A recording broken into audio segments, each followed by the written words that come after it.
السلام عليكم ورحمة الله وبركاته. الحمد لله الذي وكفى والصلاة والسلام على سيد المرسلين وعلى آله الطاهرين وأصحاب الماجدين أجمعين. ما بعد فقد قال الله تعالى في القرآن الكريم وفي الفرقان المجيد: أعوذ بالله من الشيطان الرجيم. فإذا قضيت الصلاة فانتشروا في الأرض وابتغوا من فضل الله واذكروا الله كثيرا لعلكم تفلحون. صدق الله العلي العظيم. وقال رسول الله صلى الله عليه وسلم: آتوا الأجير أجره قبل أن يجف عرقه. صدق رسول النبي الكريم. رب اشرح لي صدري ويسر لي أمري واحلل عقدة من لساني يفقهوا قولي. سبحانك لا علم لنا إلا ما علمتنا إنك أنت العليم الحكيم.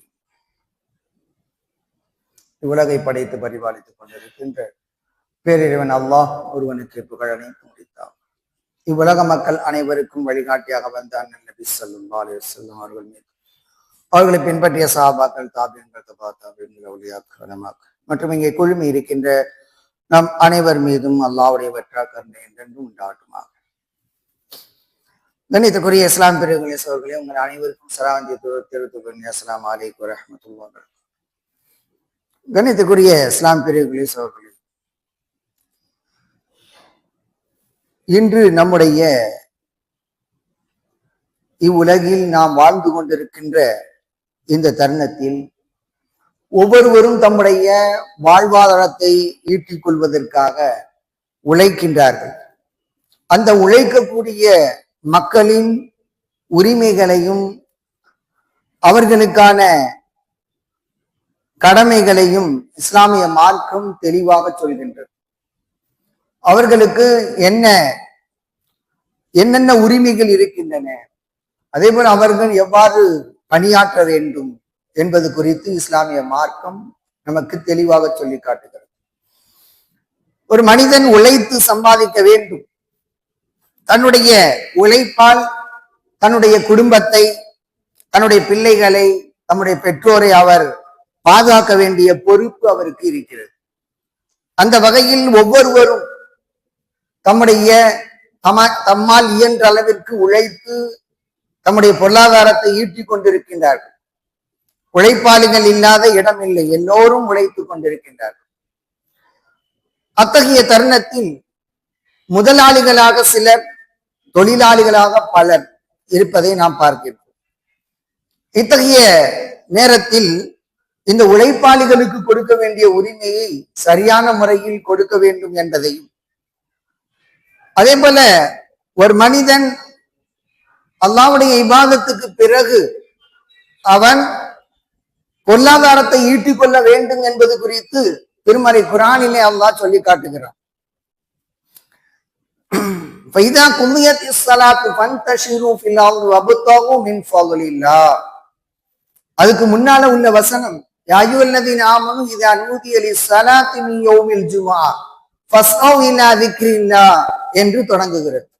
இறை நம்பிக்கை கொண்டோரே, வெள்ளிக்கிழமை அல்லாஹ்வுடைய அழைப்பு உங்களுக்கு கேட்டால் நீங்கள் விரைந்து செல்லுங்கள், மஸ்ஜிதை நோக்கி விரைந்து செல்லுங்கள் என்று சொல்லக்கூடிய இறைவன், தொழுகை முடிந்ததும் நீங்கள் பொருளாதாரத்தை நாடி செல்லுங்கள் என்று அல்லாஹ் தஆலா கட்டளையிடுகிறார். ஆக இபாதத்துக்கு பிறகு, அல்லாஹ்வுடைய இபாதத்துக்கு பிறகு அடுத்த கடமை என்ன அப்படின்னு சொன்னா, ஒரு மனிதன் தன்னுடைய வீட்டுக்காக, தன்னுடைய குடும்பத்திற்காக உழைத்து பொருளீட்டுவது அவன் மீது கடமையாக இருக்கிறது. அதைத்தான் நபி ஸல்லல்லாஹு அலைஹி வஸல்லம் அவர்கள் சொன்னார்கள், தலபுல் ஹலாலி ஃபரீலத்துன் பாதல் ஃபரீலா.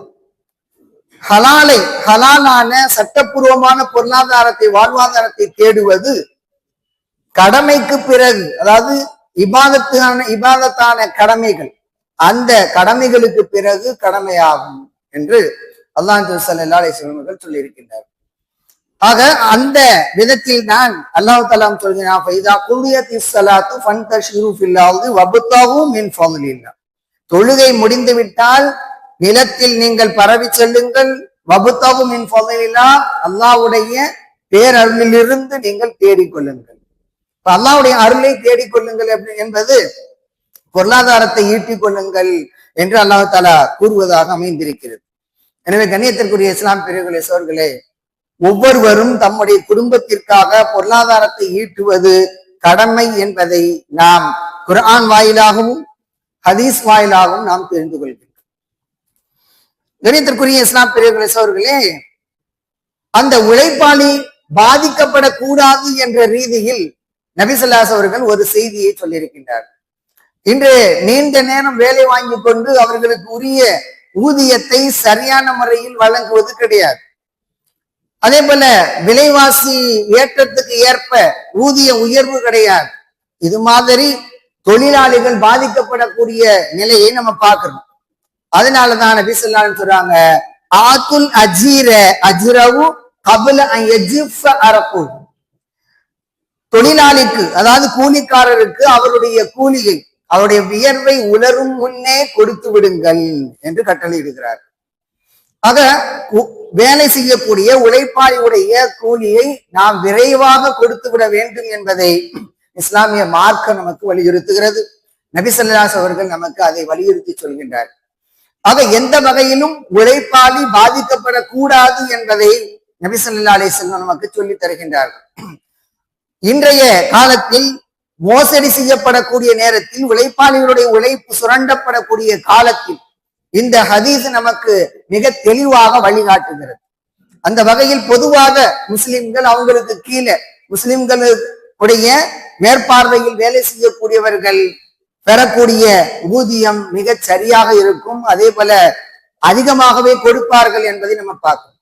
ஆனா மற்றவர்கள் அந்த சட்டங்கள் அவர்களுக்கு இல்லாததால் சட்ட வரம்புகளை மீறக்கூடிய நிலையில் நாம் பார்க்கிறோம். இன்னைக்கு எத்தனையோ தொழிலாளிகள் பாதிக்கப்படக்கூடிய நிலையை பார்க்கிறோம். அதே போல எத்தனையோ தொழிலாளிகள் போராட்டம் செய்கின்றார்கள், தம்முடைய அந்த சம்பள உயர்வுக்காக போராடுகின்றார்கள். எந்த அளவுக்குன்னு சொன்னா, அரசாங்க ஊழியர்கள் முதல் பிரைவேட்டு, அதாவது பிரைவேட்டு ஆளுகள் உட்பட அனைத்து தொழிலாளிகளும் இங்கே போராடுகிறார்கள் என்பதை நம்ம பார்க்கிறோம். அப்ப அதிலிருந்து அவர்கள் எந்த அளவிற்கு பாதிக்கப்படுகிறார்கள் என்பதை நாம் இந்த நேரத்திலே நினைவு கூர்ந்து பார்க்கிறோம். கண்ணியத்திற்குரிய இஸ்லாம் பெரியவர்களே, சகோதரர்களே, தலபுல் ஹலாலி ஃபரீதத்துன் பாதல் ஃபரீலா என்பது நமக்கு கடமையான தொழிலுக்கு பிறகு ஹலாலான வாழ்வாதாரத்தை ஈட்டிக் கொள்வது கடமை என்பதை உணர்த்தக்கூடிய ஹதீஸை நம்ம பார்க்கிறோம். அதே போல உழைப்பினுடைய அருமையை, அதனுடைய உயர்வை நமக்கு நபி ஸல்லல்லாஹு அலைஹி அவர்கள் சொல்லுகின்ற போது நபிமார்களை நமக்கு உதாரணம் காட்டுகிறார்கள். அந்த நபி இவ்வாறு உழைத்தார், இந்த நபி இவ்வாறு உழைத்தார் என்பதை நபி ஸல்லல்லாஹு அலைஹி வஸல்லம் நமக்கு சுட்டி காட்டுகிறார்கள். அப்படி சுட்டி காட்டுகின்ற போது நபி தாவூத் அலைஹிஸ்ஸலாம் அவர்கள் குறித்து ஒரு செய்தியை சொல்கின்றார். பொதுவாக ஒரு மனிதன் உண்ணக்கூடிய உணவிலேயே சிறந்த உணவு எது என்று சொன்னால், அவனுடைய கையால் உழைத்து உண்ணக்கூடிய உணவுதான் சிறந்த உணவு என்று நபி ஸல்லல்லாஹு அலைஹி வஸல்லம் சொல்லிவிட்டு இந்த செய்தியை அதோடு சேர்த்து சொல்கின்றார்கள். இன்ன நபி அல்லாஹ் தாவூத் அலைஹிஸ்ஸலாம் கான யகுலு மின் அமலி யதிஹி. தாவூத் அலைஹிஸ்ஸலாம் அவர்கள் தம்முடைய கையால் உழைத்த அந்த உழைப்பின் மூலம் சாப்பிட்டார்கள் என்று நபி ஸல்லல்லாஹு அலைஹி வஸல்லம் சொல்லக்கூடிய செய்தி புகாரி உள்ளிட்ட பல்வேறு நூல்களிலே பதிவு செய்யப்பட்டிருக்கிறது. ஆக மா அகல அஹதுன் தஆமன் கத்து கைரம் மின் அன் யகுல மின் அமலி யதிஹி. ஒரு மனிதன் தன்னுடைய கையால் உழைத்து உண்ணக்கூடிய உணவை விட சிறந்த உணவை யாரும் உண்பதில்லை என்று அல்லாஹ் ஸல்லல்லாஹு அலைஹி அவர்கள் சொல்கின்றார். அத்தோடு சேர்த்து தாவூத் அலைஹிஸ்ஸலாம் அவர்களை குறித்து சொல்கின்றார். ஆக தாவூத் அலைஹிஸ்ஸலாம் அவர்கள் அவங்களுடைய காலத்துல அரசராக இருந்தார்கள். ஹஜானாவுல எல்லா பொருள்களும் இருக்கின்றன, ஏராளமான செல்வங்கள் இருக்கின்றன. ஆனால் அதிலிருந்து தமக்கான வாழ்வாதாரத்தை எடுத்துக்கொள்ளாமல் அவர்கள் சுய தொழில் செய்து, அதிலிருந்து கைத்தொழில் செய்து அதன் மூலம் வரக்கூடிய வருமானத்திலிருந்து தான் அவர்கள் சாப்பிட்டார். ஆக இது ஒரு சிறந்த உதாரணம், சிறந்த ஒரு முன்மாதிரி என்பதை, முன்மாதிரியாக தாவூத் அலைஹிஸ்ஸலாம் அவர்கள் வாழ்ந்திருக்கிறார்கள் என்பதற்காக அவர்களை நமக்கு உதாரணமாக சுட்டி காட்டுகிறார். அந்த செய்தி குறித்து அல்லாஹ் தஆலா சொல்கின்ற போது வஅலன்னா லகுல் ஹதீத, அவருக்கு இரும்பை நாம் லேசாக்கினோம், லகுவாக ஆக்கினோம் என்று அல்லாஹ் தஆலா திருமறை குர்ஆன்ல அல் ஹதீத் என்ற அத்தியாயத்திலே சொல்லி காட்டுகிறார். அதாவது இரும்பை மிக லேசாக அந்த இரும்பிலிருந்து உருக்கு சட்டைகள் செய்து அவர்கள் உருக்கு சட்டை, அதே போல வாள், இதெல்லாம் செய்து அவர்கள் அதை விட்டு அதிலிருந்து வரக்கூடிய வருமானத்திலே தான் அவங்க சாப்பிட்டு கொண்டிருந்தார். ஆக ஒரு மிகச்சிறந்த உதாரணத்தை நபி ஸல்லல்லாஹு அலைஹி அவர்கள் நமக்கு சொல்லி காட்டுகிறார். ஆக உழைத்து சாப்பிட வேண்டும் என்பதை நமக்கு சொல்லி தருகின்றார். உழைப்பின் மேன்மையை குறித்து மேலும் சொல்லுகின்ற போது, பொதுவாக ஒரு மனிதர் ஆங்காங்கே சென்று சில மனிதர்களிடத்துல கையேந்தி கேட்டு தம்முடைய வாழ்வாதாரத்தை தேடிக்கொள்வதை விட, பிச்சை எடுப்பதை விட, ஒரு மனிதன் விறகு கட்டை சுமந்து அதை விட்டு அதிலிருந்து வரக்கூடிய பொருளாதாரத்தில அவன் சாப்பிடுவது மிகச் சிறந்தது என்று அல்லாஹ் ஸல்லல்லாஹு அலைஹி வஸல்லம் அவர்கள் உழைப்புக்கு வழிகாட்டுகின்றார். உழைக்கிறதுக்கு எத்தனையோ வழி இருக்குது. அதுல இன்றைக்கும் காடுகள்ல போயிட்டு விறகுகளை, கொட்டி கிடக்கக்கூடிய விறகுகளை பொறுக்கி கொண்டு வந்து அதை விற்று பணம் சம்பாதிக்கக்கூடிய மக்கள் இருக்கின்றார்கள். காடுகள்ல அங்கீகரிக்கப்பட்ட காடுகள்ல விறகுகளை வெட்டக்கூடாது, மரங்களை வெட்டக்கூடாது என்ற சட்டம் இருக்கிறது. ஆனால் விழுந்து கிடக்கக்கூடிய அந்த விறகுகளை எடுத்து கொண்டுட்டு வந்து அதை விற்று பொருளாதாரத்தை ஈட்டக்கூடிய மக்களை நம்ம பார்க்கணும். அது அனுமதிக்கப்பட்டிருக்கிறது. அப்ப அந்த வகையில அன்றைய காலத்தில் இருந்த முறைப்படி நபி ஸல்லல்லாஹு அலைஹி சொல்றாங்க, காடுகளுக்கு சென்று விறகுகளை வெட்டி அதை சுமந்து வந்து மக்களுக்கு விற்று அதிலிருந்து வரக்கூடிய வருமானத்துல சாப்பிடுவது சிறந்தது. மக்கள்கிட்ட கையேந்தி அவங்க சில பேர் கொடுப்பாங்க, சில பேர் கொடுக்க மாட்டாங்க. அப்படி இருப்பதை விட நீங்கள் விறகு கட்டை சுமந்து அதிலிருந்து வரக்கூடிய வருமானத்துல சாப்பிடுவது சிறந்தது என்று அல்லாஹ் ஸல்லல்லாஹு அலைஹி வஸல்லம் அவர்கள் உழைப்புக்கு வழிகாட்டுகிறார். இப்ப இன்னைக்கு நம்ம பார்க்கிறோம், பள்ளிவாசல்கள்ல, மற்ற இடங்கள்ல, அதே போல புனித தலங்கள்ல கையேந்தி கேட்கக்கூடிய நிலையை நம்ம பார்க்கிறோம். ஆரோக்கியமாக இருக்கக்கூடியவர்கள் உழைப்பதற்கு சோம்பல் பட்டு அவர்கள் பிச்சை கேட்கக்கூடிய நிலையை நம்ம பார்க்கிறோம். பல இடங்கள்ல இருக்குது. ஒவ்வொரு பள்ளிவாசல்லையும் தர்காக்கள்லையும் அப்படி நிறைய மக்கள் அப்படி கையேந்தி கொண்டு வாழ்ந்து கொண்டு இருக்கின்றார். ஆக இது மாதிரி பிச்சை எடுப்பதை விட, இது மாதிரி யாசகம் கேட்பதை விட விறகு கட்டை சுமந்து அவன் தன்னுடைய வாழ்வாதாரத்தை ஈட்டிக் கொள்வது சிறந்தது என்று அல்லாஹ் ஸல்லல்லாஹு அலைஹி வஸல்லம் அவர்கள் வழிகாட்டுகிறார். ஆக இப்படி நம்ம பார்க்கின்ற போது பல்வேறு செய்திகள் உழைப்பினுடைய முக்கியத்துவத்தை மேன்மைப்படுத்தி சொல்லப்பட்டிருக்கிறது. அந்த வகையில நம்ம இன்னைக்கு பார்க்கிறோம், சில பேர் தொடர்ந்து நல்ல விதமாக உழைக்கக்கூடிய மனிதர்களை பார்க்கிறோம். அவங்க நல்ல விதமா குடும்பத்தை நடத்திட்டு இருக்காங்க. சில பேர் வேலைக்கே போறதில்லை. அப்படியே வேலைக்கு போனாலும் வாரத்துல 3 நாள் போவான். அதுக்கப்புறம் காசு வந்தவுடனே அதுக்கப்புறம் அந்த காசெல்லாம் செலவழிச்சுட்டு தான் அடுத்த வேலைக்கு போவோம். இப்படி இருக்கக்கூடிய மனிதர்கள் நம்ம பார்க்கிறோம். அவர்கள் தம்முடைய வாழ்க்கையில சிரமப்படக்கூடிய நிலையை நம்ம பார்க்கிறோம். ஒழுங்கா சம்பாதிக்கிறது இல்ல, என்னுடைய கணவர் சரியான முறையில சம்பாதிக்கிறது கிடையாது, அதனாலதான் நான் வேலைக்கு போறேன் அப்படின்னு சொல்லி அங்க உள்ள பெண்கள் வேலைக்கு போகக்கூடிய நிலையை நம்ம பார்க்கிறோம். ஆக இது மாதிரி சோம்பேறித்தனம் கொண்ட ஆண்கள் இருக்கின்றார்கள் என்பதை நம்ம பார்க்கின்ற போது உழைப்பின் உன்னதத்தை, உழைப்பின் முக்கியத்துவத்தை அவர்கள் உணரவில்லை என்பதைத்தான் நமக்கு இது காட்டுகிறது. கண்ணியத்திற்குரிய இஸ்லாம் பிரிவுகளே அவர்களே, இப்படி நம்ம பார்க்கின்ற போது உழைப்பு என்பது மிக முக்கியமானது. உழைத்து பொருளாதாரத்தை ஈட்ட வேண்டும் என்பதை இஸ்லாம் வலியுறுத்துகிறது.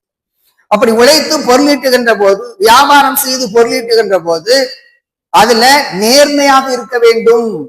அதுல எந்தவித கலப்படம் செய்து விடக்கூடாது, மோசடி செய்யக்கூடாது, பொய் சொல்லி வியாபாரம் செய்யக்கூடாது என்றெல்லாம் இஸ்லாமிய மார்க்கம் நமக்கு வலியுறுத்துகிறது. அதே நேரத்துல அந்த நேர்மையாக வியாபாரம் செய்து பொருளீட்டக்கூடிய அந்த மனிதர்களை நபி ஸல்லல்லாஹு அலைஹி அவர்கள் வாழ்த்தி உயர்த்தி சொல்லி இருக்கின்றார்கள். அப்படி நேர்மையாக ஒருவர் வியாபாரம் செய்கிறார், பொருளீட்டுகிறார், உழைக்கின்றார் என்று சொன்னால் அவர் நபிமார்களோடு இருப்பார் என்று நபி ஸல்லல்லாஹு அலைஹி அவர்கள் அவரை உயர்த்தி சொல்கின்றார். அத்தாஜிரு சதூகுல் அமீன் மஅன் நபியீன் வ சித்தீகீன் வ ஷுஹதா. உண்மையாக, அதாவது நம்பிக்கை உள்ள ஒரு வியாபாரி, நம்ப தகுந்த ஒரு உண்மையான வியாபாரி நபிமார்களோடும் சித்திகீன்களோடும் சுகதாக்கள், உயிர் தியாகிகள் அல்லாஹ்வுடைய பாதையில உயிர் துறக்கின்றார்களே, போராட்டம் செய்து போரிட்டு உயிர் துறக்கக்கூடிய அந்த தியாகிகளோடு இருப்பார்கள் என்று நபி ஸல்லல்லாஹு அலைஹி வஸல்லம் சொல்லக்கூடிய செய்தி சரியான ஹதீஸிலே பதிவு செய்யப்பட்டிருக்கு. கண்ணியத்துக்குரிய இஸ்லாம் பெரியவர்களே, உண்மையாக நேர்மையாக சம்பாதித்து பொருளீட்டக்கூடிய அந்த மனிதர்களை நபி ஸல்லல்லாஹு அலைஹி அவர்கள் உயர்த்தி பேசியிருக்கின்றார்கள். ஆக வியாபாரம் செய்து உழைத்தாலும் சம்பாதித்தாலும் அல்லது மற்ற வகையில ஒருவர் சம்பாதித்தாலும் அவர் நேர்மையாக இருக்க வேண்டும், வாய்மை உண்மை பேசக்கூடியவராக இருக்க வேண்டும் என்பதை நபி ஸல்லல்லாஹு அலைஹி அவர்கள் வலியுறுத்தி கூறுகின்றார். எனவே கண்ணியத்துக்குரிய இஸ்லாம் பெரியவர்களே அவர்களே, நாம் செய்யக்கூடிய வியாபாரம், நாம் செய்யக்கூடிய தொழில், நாம் நிறுத்து கொடுக்கக்கூடிய எந்த பொருளாக இருந்தாலும் இடையில எந்தவித மோசடியும் செய்து விடாமல் நல்ல விதமாக நம்முடைய வியாபாரத்தை செய்ய வேண்டும். நாம் பொருளீட்டக்கூடிய அந்த பொருளாதாரம் குறித்து நாளை மறுமையிலே கேட்கப்படும். நீ எவ்வாறு சம்பாதித்தாய் என்று கேட்கப்படும். எவ்வாறு அதை செலவழித்தாய் என்பதும் கேள்வி இருக்கிறது. நம்ம சம்பாதிக்கிறீங்க, நான் சம்பாதிச்சேன், நான் எப்படி வேணாலும் செலவு பண்ணுவேன் அப்படின்னு நம்ம சொல்ல முடியாது. அப்ப அதற்கான பதிலை நாம் நாளை மறுமையில சொல்லியே ஆக வேண்டும். ஆக சம்பாதிப்பதற்கும் அங்க கேள்வி இருக்குது. எவ்வாறு பொருளாதாரத்தை ஈட்டினாய் என்ற கேள்வி இருக்கிறது. அதே போல எவ்வாறு செலவு செய்தாய் என்பதற்கும் அங்கே கேள்வி இருக்கிறது. எனவே இரண்டிலும் நாம் கவனம் செலுத்த வேண்டும். கணித்திற்குரிய இஸ்லாம் பிரிவுகளே அவர்களே, இப்படி நம்ம பார்க்கின்ற போது பொதுவாக மனிதன் எவ்வளவோ உழைக்கின்றான். சில பேர் உழைத்து கொண்டே இருக்கின்றார்கள், எதுவுமே அவங்கனால செய்ய முடியல, புதிதாக எதுவும் வாங்க முடியல அப்படின்னு நம்ம பார்க்கணும். சில பேர் குறிப்பிட்ட காலம் உழைக்கின்றார்கள், அப்படியே தொடர்ந்து உழைத்து கொண்டே இருக்கின்றார்கள். ஒன்னா வாங்குறாங்க, வீடு வாங்குறாங்க, கார் வாங்குறாங்க, அப்படி ஒன் பை ஒன்னாக ஒன்றன் பின் ஒன்றாக வாங்கி கொண்டு இருக்கிறார்கள் என்பதையும் பார்க்கணும். அப்ப இதுவெல்லாம் ஒரு மனிதனுடைய தொடர் முயற்சிக்கு கிடைக்கக்கூடிய பிரதிபலன் என்பதுதான். அப்ப அந்த வகையில் அல்லாஹ் தஆலா சொல்லக்கூடிய செய்தி, லைஸலில் இன்சானி இல்லா மாஸா, ஒரு மனிதன் தான் எதை முயற்சி செய்கின்றானோ அதை தவிர அவனுக்கு வேறொன்றும் கிடைப்பதில்லை. ஆக மனிதன் தொடர்ந்து உழைக்க வேண்டும். சில நாட்கள் உழைத்து விட்டு சில நாட்கள் படுத்துக் கொள்வதோ அல்லது சம்பாதிக்கின்ற போது சரியான முறையில நிர்வாகம் செய்து கணக்கிட்டு அதை சேர்த்து வைத்து நல்ல விதமா செலவு செய்து சேர்க்க வேண்டியதை சேர்த்து வைத்து அதை அவன் நிர்வாகம் செய்ய தெரியவில்லை என்று சொன்னால் அவன் எதையும் வாங்க முடியாது. அப்ப அவனுடைய முயற்சி எந்த அளவுக்கு இருக்கிறதோ, ஒவ்வொரு மனிதனுடைய முயற்சி அதற்கேற்பதான் அவனுடைய பொருளாதாரம் இருக்கும். இப்ப ஒவ்வொரு மனிதன் இது உலக ரீதியாக மட்டுமல்ல, மறுமை ரீதியாகவும் நம்ம பார்க்கலாம். ஒரு மனிதன் நீண்ட நேரம் நின்று தொழுகிறான், திக்ரு செய்கிறான், தஸ்பீஹ் செய்கிறான், அதே போல குர்ஆன் ஓதுறான், இப்படி எல்லாம் தொடர்ந்து அமல்கள் செய்கின்ற போது அது நாளை மறுமையில அவருக்கு பயன் கொடுக்கும். அதே போலதான் இந்த உலகத்துல ஒருவன் நல்ல விதமாக உழைத்து சம்பாதிக்கிறார், தொடர்ந்து சம்பாதிக்கிறார், ஓய்வு எடுக்க வேண்டிய நேரத்துல ஓய்வு எடுத்து விட்டு மற்ற நேரத்துல சம்பாதிக்கிறார், இபாதத்தை சரியான முறையிலே செய்கின்றார் என்று சொன்னால் அல்லாஹ் தஆலா அவருடைய வியாபாரத்துல அவருடைய உழைப்பில அல்லாஹ் பரக்கத் செய்கின்றான். எனவே கண்ணியத்திற்குரிய இஸ்லாம் பிரிவுகளே நாம் எந்த அளவிற்கு நம்முடைய உழைப்பில் கவனம் செலுத்துகிறோமோ அந்த அளவிற்கு பிரதிபலன் நமக்கு கிடைக்கும். அது உலகியல் ரீதியாக இருந்தாலும் சரி, மறுமை ரீதியாக இருந்தாலும் சரி, அதற்கான பிரதிபலனை அல்லாஹ் தஆலா நமக்கு கொடுப்பான். எனவே நான் தொடர்ந்து முயற்சி செய்து கொண்டே இருக்க வேண்டும். நான் வேலைக்கு போனேன், குறைவான சம்பளம் தான் கொடுத்தாங்க, அதனால வந்துட்டேன் அப்படின்னு சொல்லிக்கிட்டு அந்த வேலையை விட்டுறக்கூடாது. தொடர்ந்து அந்த வேலையில இருந்து அதனுடைய குறை நிறைகளை தெரிந்து கொண்டு அதை நல்ல முறையில கற்றுக்கொண்டு நாம் செயல்படுகின்ற போது மற்றவர்களை விட நாம் சிறந்த முறையில உழைப்பதற்கான ஒரு வாய்ப்பு இருக்கிறது. எனவே கண்ணியத்திற்குரிய இஸ்லாம் பெரியவர்களே, அதுல நம்ம கூடுதல் கவனம் செலுத்த வேண்டும். இஸ்லாமிய மார்க்கம் தொழிலாளிக்கு உரிய மரியாதை கொடுக்க சொல்கிறது. அதாவது அவருடைய உழைப்பு முடிந்த பிறகு அவருக்கான கூலியை கொடுக்க வேண்டும். அதே போல ஒருவருக்கு வேலையை கொடுக்கின்ற போது அவருடைய சக்திக்கு மீறிய வேலைகளை கொடுக்க கூடாது என்று நபிகள் நாயகம் ஸல்லல்லாஹு அலைஹி அவர்கள் சொல்கின்றார். இப்ப அந்த வகையில கடுமையான வேலைகளை கொடுக்க கூடாது. அப்படியே சில வேலைகள் கடுமையான வேலைகளாக இருந்தால் அதை நாம் கொடுத்தால் அவர்களுக்கு ஒத்தாசையாக நாமும் அதுல ஈடுபடணும், அவருக்கு உதவி செய்ய வேண்டும் என்பதை அல்லாஹ் ஸல்லல்லாஹு அலைஹி வஸல்லம் நமக்கு சொல்லித் தருகின்றார். அதே போல தொழிலாளிகளை கேவலமாக நடத்தக்கூடாது, அவர்களை மரியாதையோடு நடத்த வேண்டும் என்று இஸ்லாமிய மார்க்கம் நமக்கு சொல்லித் தருகிறது. சில பேரு சமையல்காரர்களாக வைத்திருப்பார்கள். சமையல்காரர் அப்படின்னு சொல்லி சமைக்கிறதுக்காக துவைக்கிறதுக்காக ஒவ்வொரு ஆள் வேலைக்கு வச்சிருக்கோம். அப்ப அவரிடம் எவ்வாறு நடந்து கொள்ள வேண்டும் என்பதை நபி ஸல்லல்லாஹு அலைஹி அவர்கள் சொல்கின்ற போது, உனக்கு சமைத்து கொடுக்கின்ற ஒருவர் சமைத்து கொண்டு வந்து கொடுக்கிறார், உணவை கொண்டு வந்து கொடுக்கிறார் என்று சொன்னால் அவருக்கு ஒரு கவலம் 2 கவலம் உணவை அவருக்கு கொடு, அவருக்கு உண்ண கொடு, அதுக்கு பிறகு நீ சாப்பிடு என்று அல்லாஹ் ஸல்லல்லாஹு அலைஹி அவர்கள் அவருக்கான மரியாதை இங்கே சொல்லி தருகின்றார். அந்த உழைப்பாளிக்கு, அந்த சமைத்தவருக்கு, சமையலருக்கு நாம் எவ்வாறு மரியாதை கொடுக்க வேண்டும் என்பதை நபி ஸல்லல்லாஹு அலைஹி வஸல்லம் நமக்கு சொல்லி தருகின்றார். கண்ணியத்திற்குரிய இஸ்லாம் பெரியவர்களே சகோதரர்களே, உழைப்பது என்பது பல வகையில இருக்கு. ஒன்று நேர்மையாக உழைப்பது, இன்னொருத்தன் குறுக்கு வழியில போய் உழைக்கிறான், அவனும் கஷ்டப்பட்டு தான் உழைக்கிறான், ஆனா அது அங்கீகரிக்கப்பட்ட வழி கிடையாது, அது அரசாங்கத்தால் தடை செய்யப்பட்டது, இஸ்லாமிய மார்க்கத்தால் தடை செய்யப்பட்டது. அப்படிப்பட்ட நேரத்துல அப்படி தவறான உழைப்பு, தடை செய்யப்பட்ட உழைப்புக்கு நாம் சென்று விடக்கூடாது என்று நம்ம பார்க்கிறோம் பல இடங்கள்ல. எது தடை செய்யப்பட்டதோ அதுல நம்ம ஆளுங்க இருக்கிறாங்க, அப்ப நம்மளுடைய ஆளுகளுடைய பெயர் அதுல வருது, அவர்கள் பிடிபடுகின்றார்கள், அவர்கள் சிறைச்சாலைக்கு செல்கின்றார்கள், கைது செய்யப்படுகிறார்கள் என்பதையெல்லாம் பார்க்கணும். அப்ப இப்படி தவறான உழைப்புல ஒருத்தன் நேரத்தை போக்கக்கூடாது, தவறான உழைப்புல தவறான பக்கம் அவன் சென்று விடக்கூடாது. குறைவாக உழைத்து சம்பாதித்தாலும் அது நேர்மையாக இருக்க வேண்டும், நல்ல தொழிலாக இருக்க வேண்டும். அரசாங்கத்தால் தடை செய்யப்பட்டதாகவோ இஸ்லாமிய மார்க்கத்தில் தடை செய்யப்பட்டதாகவோ அது இருக்கக்கூடாது. இது குறித்து அல்லாஹ் ஸல்லல்லாஹு அலைஹி சொல்கின்ற போது, ஐயன்னாஸ் இன்னல்லாஹ தய்யிபுன் லா யக்பலு இல்லா தய்யிபா, மக்களே அல்லாஹ் தஆலா தூயவன், அவன் தூயதையே விரும்புகிறான். அப்ப நம்ம சாப்பிடக்கூடிய உணவு தூய்மையாக இருக்க வேண்டும், இஸ்லாமிய மார்க்கத்தால் அங்கீகரிக்கப்பட்டதாக இருக்க வேண்டும். தவறான வழியில் நாம் உழைத்து பொருளீட்டக்கூடாது, தவறான வழியில நமக்கு அந்த பொருளாதாரம் வந்துவிடக் கூடாது என்பதை மிக உறுதியாக அல்லாஹ் ஸல்லல்லாஹு அலைஹி வஸல்லம் நமக்கு சொல்லி தருகின்றார். அதுல தொடர்ந்து சொல்கின்ற போது, இன்னல்லாஹ அமரல் முஃமினீன பிமா அமர பிகில் முர்சலின், ரசூல்மார்களை அல்லாஹ் தஆலா எதை ஏவினானோ அதை மூமின்களுக்கும் ஏவுகிறான். அல்லாஹ்வுடைய தூதர்களான நபிமார்கள் ரசூல்மார்களுக்கு எதை ஏவினானோ அதைத்தான் மூமின்களுக்கு அல்லாஹ் ஏவுகிறான், கட்டளையிடுகிறான். எப்படி சொல்றான் அப்படின்னா, யா அய்யுகர் ருசுல் குலு மினத் தய்யிபாத் வஅமலு சாலிஹா இன்னி பிமா தஅமலூன அலீம். அதாவது ரசூல்மார்களே, தூதர்களே, குலு மினத் தய்யிபாத், நல்லவற்றிலிருந்து சாப்பிடுங்கள். எது ஹலாலோ அது மாதிரி ஹலாலான பொருளை நீங்கள் சாப்பிடுங்கள். வாமலு சாலிஹா, நல்லவற்றை செய்யுங்கள் அப்படின்னு சொல்லிட்டு, அதே போல யா அய்யுஹல்லதீன ஆமனூ குலு மின் தய்யிபாத் மா ரஸக்னாக்கும், அதே போலதான் மூமின்களுக்கு கட்டளையிடுகிறான். ஈமான் கொண்டவர்களே, குலு மின் தய்யிபாத், நல்லவற்றை சாப்பிடுங்கள், மா ரஸக்னாக்கும், நாம் உங்களுக்கு வழங்கியவற்றிலிருந்து நல்லதை நீங்கள் சாப்பிடுங்கள் என்று அல்லாஹ் தஆலா கட்டளையிடுகிறான். அப்ப இறை தூதர்களுக்கு அல்லாஹ் எதை கட்டளையிட்டானோ அதைத்தான் மூமின்களுக்கும் அல்லாஹ் தஆலா கட்டளையிடுகிறான். அப்ப அந்த அளவிற்கு தூய்மையானதை மட்டும் நாம் சாப்பிட வேண்டும், தூய்மையான பொருளாக இருக்க வேண்டும், அது ஹராமாக இருந்து விடக் கூடாது.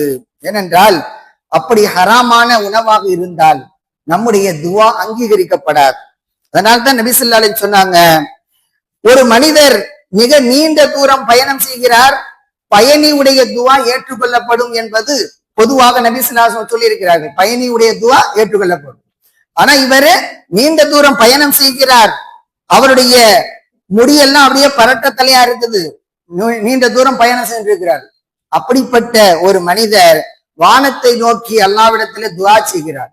ஆனால் அவருடைய மதாமு ஹராம், மஷ்ரபு ஹராம், வ மல்பசுகு ஹராம், வ குதிய பில் ஹராம், அவர் சாப்பாடு, அவருடைய உணவு, தண்ணீர் அனைத்தும், அவருடைய ஆடை எல்லாமே ஹராம்.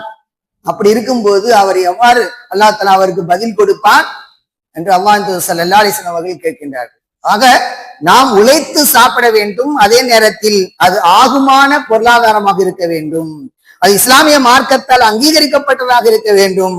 தவறான வழியில் சென்று தடை செய்யப்பட்ட பொருளை நாம் சம்பாதிக்க கூடாது, தடை செய்யப்பட்ட பொருள்களை விற்பனை செய்து அதன் மூலம் நாம் பொருளீட்ட கூடாது என்பதை இங்கே நினைவு கூற வேண்டும். எனவே கண்ணியத்திற்குரிய இஸ்லாம் பெரியவர்களே அவர்களே, இஸ்லாமிய மார்க்கம் உழைப்புக்கு முக்கியத்துவம் கொடுக்கிறது.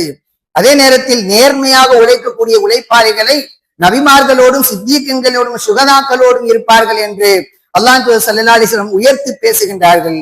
அதே நேரத்துல ஹராமானவற்றிலிருந்து நாம் மிகவும் எச்சரிக்கையாக இருக்க வேண்டும் என்பதையும் அல்லாஹ் ஸல்லல்லாஹு அலைஹி வஸல்லம் நமக்கு சொல்லித் தருகின்றார்கள். ஏனென்றால் ஹராமான வழியில் நாம் சம்பாதித்து சாப்பிடக்கூடிய உணவின் காரணமாக நம்முடைய இபாதத் ஏற்றுக்கொள்ளப்படுவதில்லை, நம்முடைய துவா அங்கீகரிக்கப்படுவதில்லை. எனவே அதுல கூடுதல் கவனம் செலுத்த வேண்டும். கணித்திற்குரிய இஸ்லாம் பிரிவினர் அவர்களே, இவ்வளவு விஷயங்களை இஸ்லாமிய மார்க்க நமக்கு சொல்லி இருக்கிறது. எனவே இந்த ஹதீசுகளில் குர்ஆன் வசனங்களை நம்முடைய அன்றாட வாழ்க்கையில பின்பற்றி நாம் நல்ல விதமாக உழைத்து சம்பாதிப்பதற்கும் ஹலாலான உணவை நாம் சாப்பிடுவதற்கும் அல்லாஹ் தஆலா நம் அனைவருக்கும் அருள் புரிவானாக. நமக்கும் நம்மை சார்ந்தோருக்கும் அத்தகைய நற்பாக்கியத்தை தந்தல் புரிவானாக. வாஹித் அல்ஹம்துலில்லாஹி ரப்பில் ஆலமீன். அஸ்ஸலாமு அலைக்கும் வரஹ்மத்துல்லாஹி வபரகாத்துஹு.